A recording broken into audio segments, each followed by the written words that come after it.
Welcome to the magical world of Disney Sidekicks, where the sidekicks get to become the heroes. Sidekicks is a fantastic family game for 2 to 4 players, ages 8 and up. Once you've punched out all of the tokens, you're ready to get this game set up.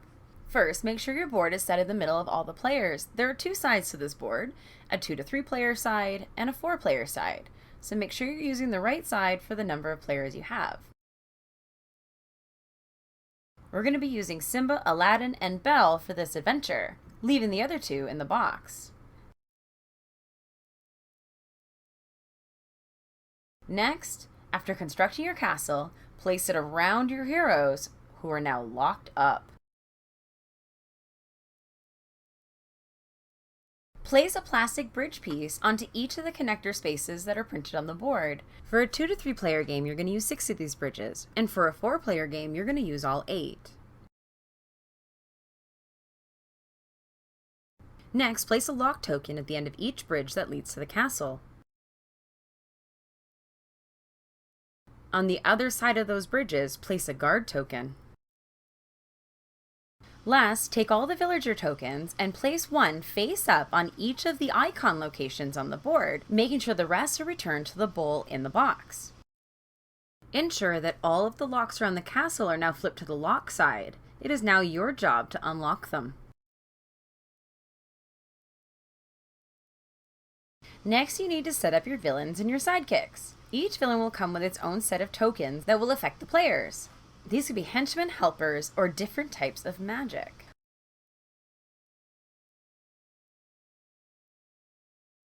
For each of the sidekicks, take 1 heart token and place it at the beginning of their health track. The villains are going to require the stars that you punched out. Take enough stars to fill the entire villain's card.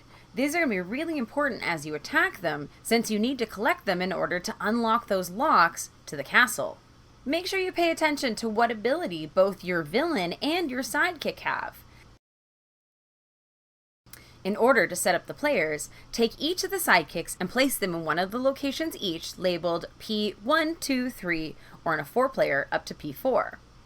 For the villains, you're going to do the same thing, but this time in the V1, 2, 3, and 4 space. Remembering no one can be in the same place at the same time for the setup. Make sure you've got everything handy and available to you. And the last thing we're going to do for our characters is get them set up with their unique power abilities. Make sure you shuffle up your character's abilities, and you're going to draw 3 for this game, meaning that next time you play, you might get a different set of powers. Set aside 3 for Timon and Pumbaa, Lumiere, and Abu. Next, we need to set up our danger deck.